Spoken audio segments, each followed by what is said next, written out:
Mother Teresa of Calcutta was the face of charity the world over for much of the 20th century. Her story has captivated the hearts of millions. Wrapped in the simple white and blue of her sari habit, rosary always at her side, St. Teresa of Calcutta's irrepressible smile touched the powerful and the poor alike. She was simply mother to everyone and continues to be.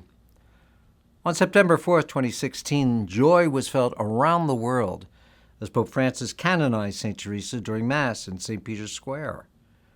For those Catholics in the Diocese of Trenton who witnessed the 1995 visit by Mother Teresa to St. Mary of the Assumption Cathedral, the canonization confirmed what they had already known.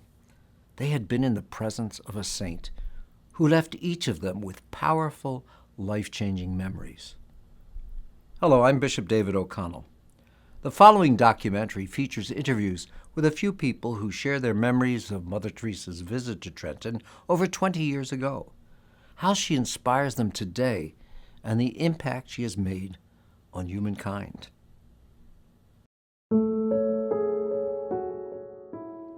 The aim of our congregation is to satiate the thirst of Jesus on the cross for love for souls by working at the salvation and sanctification of the poorest of the poor.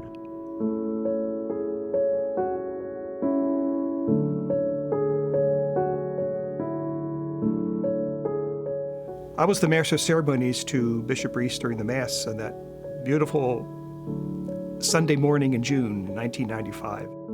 The weather was beautiful, the liturgy was beautiful, and it was a day of really both faith, hope, and charity. Just that kind of expectation of saying, gosh, you're going to be in the presence of a very humble, beautiful person of God. And that's what it was about. The energy that day was just over the top. We anticipated that there would be a large group of people, and how were we going to accommodate that? And we didn't want anybody to be deprived of hearing her or seeing her. The whole perimeter of the cathedral swelled with people, and they were they were walking in from the neighborhood. I mean, they had come in from all over the area, but there were a lot of just neighborly people who were just thrilled that she had come and was among them, you know? There were so many people there, they just got up on their own and began praying the rosary, and that brought such peace and calm, the excitement. Very moving moment is when she pulled up in a bus with her sisters, and I was standing on the step, and I remember Bishop Reese, may his soul rest in peace, standing behind me, and the servers who were from Notre Dame were there, and one of the girl servers just said, "She's here," and I saw all these young people just eyes fill up with tears, and I looked, and you could see her in the bus, and I remember filling up with tears at that moment. We went into the rectory of the cathedral, and she stopped there at the desk, and Father Tinsky had a photograph of her, and I asked her to sign it. She very simply and humbly signed her name. God bless you, Mother Teresa. This is sitting on my desk currently, and every time I look at it, I think of that event, a great event that happened to me, to give me inspiration to this holiness of this woman, the humility and the love for Christ that she had. To have her come to Trenton was just it was just a remarkable occasion, and we were very excited about it. One of the requests was that she asked for a list of the names of all the priests, a printed list of the names of all the priests, and she said each of the sisters will take the name of a priest or several priests, and they will pray for them every day. And I just thought that again was something very beautiful, that she felt a real connection to the priesthood and certainly to the Mass and the Eucharist. When she shook my hand, I keep telling people this is now a first-class relic after September 4th, but she had a powerful grip. She really did. My role was really to help the media to get the story, to help them get what they needed so that they could tell the story and tell the story correctly. We had to pull all the resources together to videotape the event and have closed circuit presentation underneath the church for the overflow crowd, as well as have speakers outside. How often do you meet a living saint in your midst? And we were so privileged to meet Christ that day through the person of Mother Teresa.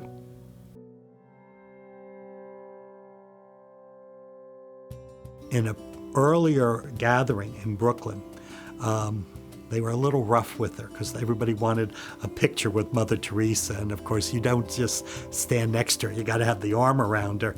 And she was like 85, 86, I think, at the time.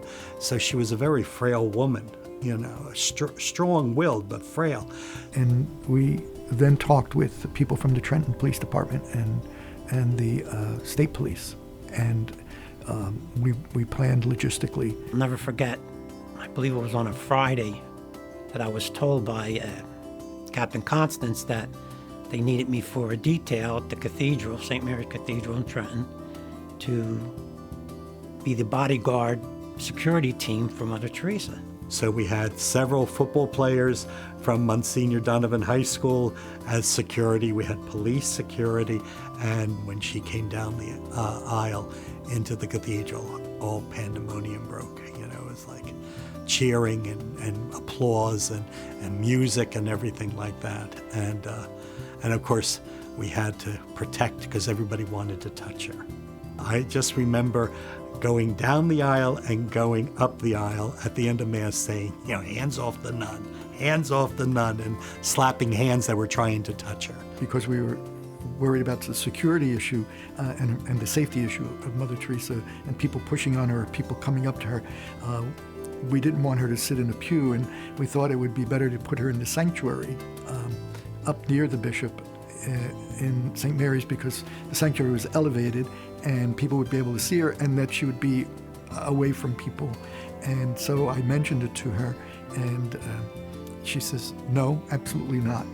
And I said, Mother, the bishop would like you to do that. And she says, nope, I want to sit down in the first pew with my sisters, and that's where I'm going to stay. And I said, but Mother, the bishop would like you to do that. And she said, well, you tell the bishop to come talk to me. So I went to Bishop Reese, and I said to Bishop Reese, she doesn't want to sit in the sanctuary. I said, she wants to sit down below in the pews with the sisters. And he says, well, I'm not going to tell Mother Teresa what to do. He said, let her go. He said, I'm not going to correct her. A Trenton police officer who was appointed to kind of be security for her, and he was standing near her pew. And at one point during the Mass, she just turned, moved, and told him to come sit next to her. And he sat next to her throughout the entire Mass. I was outside the pew, and she says, you're going to sit next to me. And she moved her hand like this here to the nuns to move down, and they moved down. Then I sat next to her. She wanted me to be a part of what she was there for, to participate in it. It was almost like she was taking care of me, like I was one of her flock that she tended to. It just made me feel good. You can't help but feel good around this woman. There's one thing I recall, that the way she was going through the crowd and that Sunday morning at St. Mary's Cathedral and meeting people, it was as if you were the only person in front of her. She would just look at you with those deep, beautiful eyes and just give you all the attention that you deserved. And she saw Christ in everyone. If you go back to the tape, I think I was the one who had to introduce her. I remember being very nervous. What do I say? Mother, it is with great pleasure that on behalf of the clergy, the religious, and the laity of this diocese, we welcome you here today for this joyous occasion.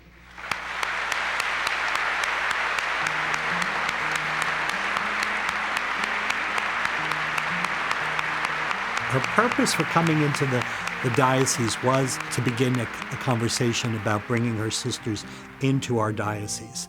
Bishop Reese, who was very low-key, not one to be very public about himself, was very grateful for that day because he had written to her and really didn't think that she would be able to accommodate his request to have the sisters in the diocese. And so for him it was really, I think, a great moment in his episcopacy. Praise be Jesus Christ. With this letter, I wish to formally and canonically invite the Missionary Sisters of Charity to establish a residence in the Diocese of Trenton. Bishop Reese so much wanted Mother Teresa and her to send sisters to the Diocese of Trenton. It was really a matter on his heart. He wanted it very much. I know that they looked at several places. They finally settled on Asbury Park, and they've been there ever since and are doing good work there. The west side of Asbury Park was a rough area. It was a rough area. And they walked fearlessly in the neighborhood and became a part of the neighborhood. Our main apostolate is actually visiting the families. We go to the families rather than they coming to us. So we go to see them, so we can know them, who they are, what are their situations, so we can help them out. They just fit into the neighborhood. They just work real well with the neighborhood. The kids love them. They love the kids. They have a wonderful summer camp during the summer. They take them on trips, area trips, to local beaches and parks. They have a soup kitchen that's open several days a week in their convent, and they have a place in the neighborhood. They're loved and respected. They are. These sisters make a tremendous and have a tremendous impact on that area, in terms of how they care for people. We are not doing any great things, or we are not giving money or things, but just being with them and talking to them, it changes life here. It means a lot to the community. Some communities, they don't have enough food, to last them for the month. So this place is here for them. Their children are hungry. They can't say like, we're hungry, because it's a place right here where we can bring our children to eat. Everybody is wonderful. And also the volunteer here. It's like a one family. It's a place that we come and socialize, even though we are not, we are the less fortunate people. And we learn how to be kind to one another. That's what I get out of it. Besides, the dinner is really good too. We got to feed the body, not only the soul. I had met her several years before. I had been on a Catholic Press Association a visit to the Holy Land. I told her what it meant to meet her, and I thanked her for the great work that she did. And she was very quick to respond with a thank you, but also with an instruction. And the instruction was to pray for her work and the work of her sisters, but also to pray for unborn babies. We need to pray, because prayer gives us a clean heart. Prayer also deepens our faith. And the fruit of faith is always love. And the fruit of love is service. And the fruit of service is peace. That's why bring the prayer in your family. Because a family that prays together stays together. And if you stay together, you will love one another as God loves each one of you. The second time when I met her, and that was at the cathedral in Trenton, she was already showing how she was becoming frail already. And when she was sitting there and I got to speak to her, she said to me, "Pray for me again." And I said, "Yes, Mother, I will." She said, "The burden is becoming heavy." And she said, "So please pray for me." And I think she was feeling the weight of not only her age, but the weight of the work that she was doing, and coming to the realization that somewhere along the line she was going to have to pass on the baton. when she died, which happened to be the same week as Princess Diana, I can never get that out of my mind, and we were at an editorial meeting at the Asbury Park Press trying to make the plans for a special edition for the death of Princess Diana, and one of the editors said, the only worst thing that could happen this week is if Mother Teresa dies, because the production schedule was knocked off so badly, and like 20 minutes later, the word went out that she had died, and they asked me to write a reflection, a piece on her, and I wrote about her just constant, focused regard for humanity and her refusal to cave or be politically correct about anything. I mean, when she came here and lectured people about abortion, she was very strong and powerful, and she didn't back down, she didn't back down. She knew what she was doing and where she was going and how to get there, and she trusted in the Lord. But sometimes, it didn't matter whether you were a bishop or a priest or I don't think the leader of a country. I think she would just say what she had to say and let you know, this is what I believe, this is what I teach. And basically it was just a simple message of love. And the message of love is that we're going to take care of you, and you're going to be taken care of until God called you home. In Calcutta also, we have a home for the dying, and we pick up people from the streets. It is something very beautiful to see it. As one of them said, I've lived like an animal in the street, but I'm going to die like an angel, loved and cared.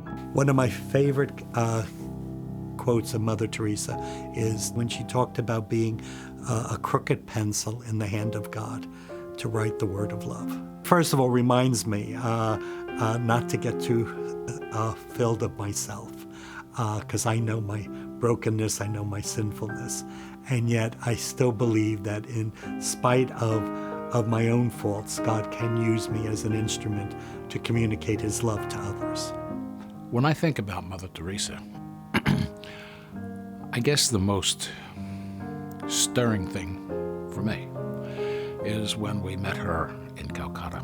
The most profound memory that I have is that before she arrived, our guide took us for a tour of the Mother House. And she took us to the chapel. The altar was in the middle of the room. And alongside it there was a table with gauze wrapped around it and a statue of Our Lady of Fatima. At one point, our guide was saying, where is that? Where is that? And she started going around to the closets, opening them up and closing them. And then she comes over to the altar and she pulls aside the gauze on this table where the statue of Our Lady of Fatima was standing. And there on the floor was the Nobel Peace Prize. And I thought, that is really a sign of humility. I think Albert Einstein once said, you can live, there's only two ways to live your life in the whole world.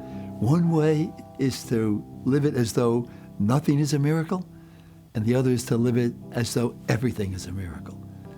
To me, Mother Teresa lives it and reminds all of us to live our lives as if everything is a miracle. Someone said to her one time, about being a saint. And she said, if I were to be a saint, it would be the saint of darkness. Now, I think for the world today, not everyone can go out and serve the poor as Mother Teresa did. But she had a faith that was undimmed. And that's, I think, her message for the world, that faith, even in darkness. She helped give me courage at a time I needed it, and I appreciated that. And a lot was written later after she died about her long dark night when she was struggling with the fact that she just felt she couldn't see the face of Jesus anymore.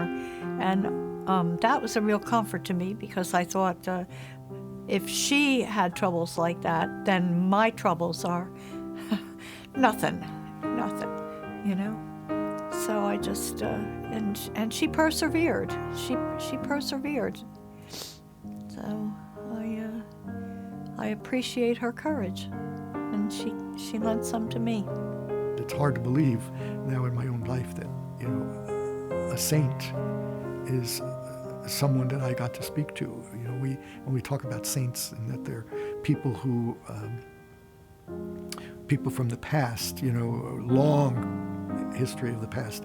This is somebody who lived in my own lifetime and who I got to meet, and so it was great. What she does tell us by her life and the way she lived it is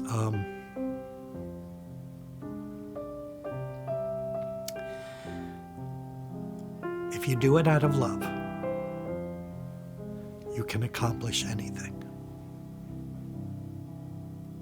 And I think that's so important today, because I think too many of us look for the instant gratification. And sometimes, and I'm thinking of what a priest said to me when I was about to be ordained. He said, "You'll never know how many people you touch until you stand before God. So don't look for the credit. Wait, and you'll receive it when you stand before God." And I think Mother Teresa epitomized that. She did not look for the credit. It came to her, but she did not look for it. And even when it came, she kept it at arm's length. And I think that's what she speaks to us today. Please thank our Lord for His great love in giving us this beautiful gift, and that we remember what Jesus said: "Whatever you do to the least, you did it to me."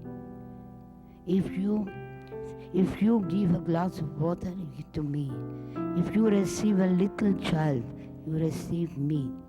And when we die and go home to God, again we will hear Jesus say, "Come, you blessed of my Father, possess the kingdom prepared for you. Because I was hungry, and you gave me to eat. I was thirsty, and you gave me to drink. I was homeless, and you took me in. I was naked, and you clothed me. I was sick and in prison, and you visited me. Come, possess the kingdom prepared for you." Exactly, this is what we are only doing: feeding the hungry, thirsty, the naked, the homeless, and giving them that tender love and care.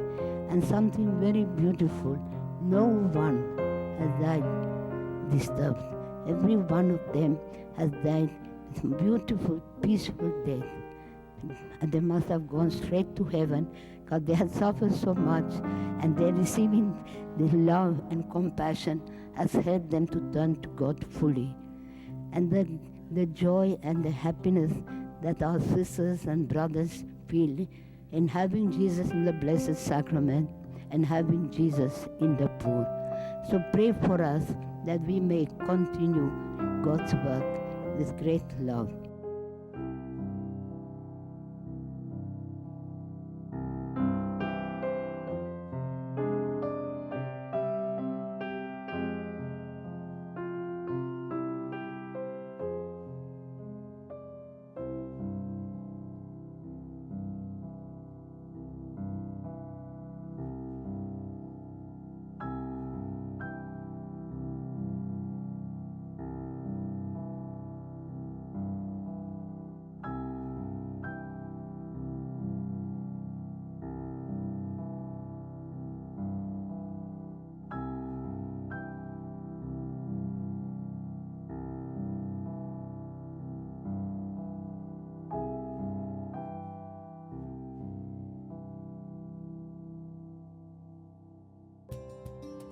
After meeting her, I could understand why Like people would try to do nice things for her community, and if it was seen as being over the top, she wouldn't accept it. I was very impressed with that. I remember there was some disturbance in my hometown about a pastor, and some of the people were withholding their money from that parish, and they sent it to Mother Teresa for her sisters, and she sent it back. She did not accept it. That kind of shocked a lot of both the ringleaders, but it always impressed me. I'm sure it was a very generous gift, but it was done in the wrong way, because it wasn't done out of love. And I think she always focused on making sure that her sisters, as well as she, did everything out of love.